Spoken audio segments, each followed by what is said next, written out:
First of all I am so sorry guys कि काफ़ी delay के साथ ये वीडियो आ रही है, लेकिन रेंटल के ऊपर काफ़ी सारी क्वायरीज थी आप लोगों की कि कैसे जो है उसके ऊपर जीएसटी एप्लीकेबल होता है।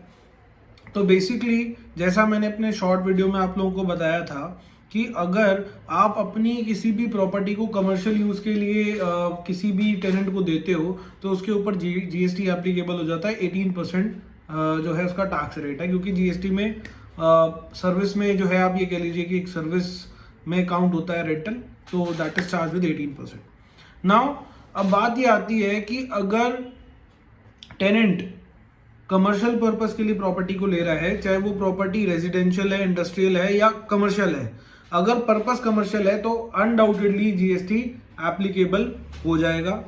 अब इसमें ओनर जो है प्रॉपर्टी का वो क्या कर सकता है? तो बेसिकली अगर प्रॉपर्टी का ओनर है अनरजिस्टर्ड है, यानी उसका कोई ऐसा काम नहीं है कि जिसके लिए उसे जीएसटी का रजिस्ट्रेशन लेना पड़े, और उसने अपनी शॉप या अपना घर किसी रजिस्टर्ड पर्सन को दिया है जो कि उस जगह पे बिजनेस करने वाला है, तो ओनर को कोई टेंशन या फिक्र लेने की जरूरत नहीं है, क्योंकि उसके ऊपर एप्लीकेबिलिटी नहीं है टैक्स की पेमेंट की, जीएसटी की पेमेंट की, क्योंकि जो पर्सन जो टेनेंट जिसने प्रॉपर्टी रेंट पे ली है वो ऑलरेडी जीएसटी में रजिस्टर्ड है और एक बिजनेस रन कर रहा है। तो आरसीएम यानी रिवर्स चार्ज मैकेनिज्म बेसिस के हिसाब से जो रजिस्टर्ड पर्सन है, जो किराएदार है, जो टेनेंट है, उसे ये टैक्स गवर्नमेंट को पे करना है आरसीएम बेसिस पे, ठीक है। यानी कि खुद ही किराएदार गवर्नमेंट को टैक्स जमा कराएगा कि उसने जगह रेंट पर ली हुई है। अगर आप ओनर रजिस्टर्ड हो जीएसटी में तो ऑब्वियसली ये आपका काम है कि चाहे टेनेंट रजिस्टर्ड है नहीं है, वो जीएसटी उसने लिया या नहीं लिया, क्योंकि आपका बिजनेस ही है अपनी प्रॉपर्टी को कमर्शियल रेंट पर देने के लिए, कमर्शियल प्रॉपर्टी या रेजिडेंशियल प्रॉपर्टी को फॉर कमर्शियल पर्पस रेंट पे देने के लिए।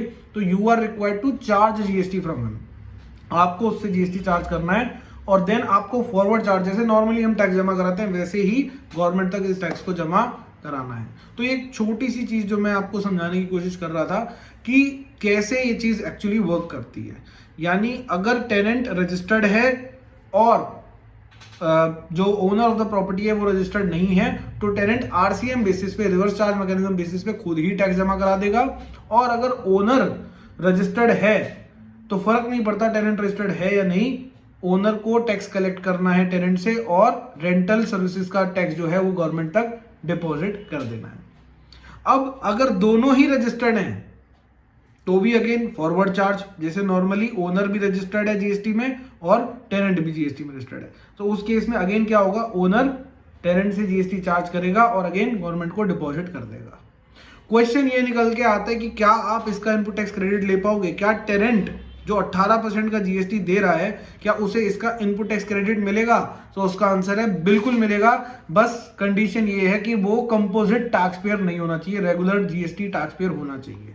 तो अगर टेनेंट जीएसटी में रजिस्टर्ड है और एक रेगुलर टैक्स पेयर है तो उसे जीएसटी पे करते हुए आईटीसी भी मिलेगा रेंटल सर्विसेज के ऊपर भी, जिसे वो यूज कर सकता है अपने सेल्स के आउटपुट के अगेंस्ट में, उतना उसकी टैक्स लायबिलिटी कम हो जाएगी। तो ऐसा नहीं है कि एक बर्डन आपको एक्स्ट्रा पड़ गया, आपको वो आईटीसी मिलेगा, अलाउड है, राइट। तो ये चीज एक सिचुएशन थी जो कि मैंने आप लोगों के सामने क्लियर कर दी, जीएसटी ऑन रेंटल सर्विसेज। फिर भी आपकी कोई क्वेरीज हो तो आप मुझे कमेंट बॉक्स में पिन डाउन कर सकते हो और मैं कोशिश करूंगा कि जल्द से जल्द आपकी क्वेरीज का आंसर कर सकूं। तब तक के लिए thank you. This is advocate Abhishek Arya for your help.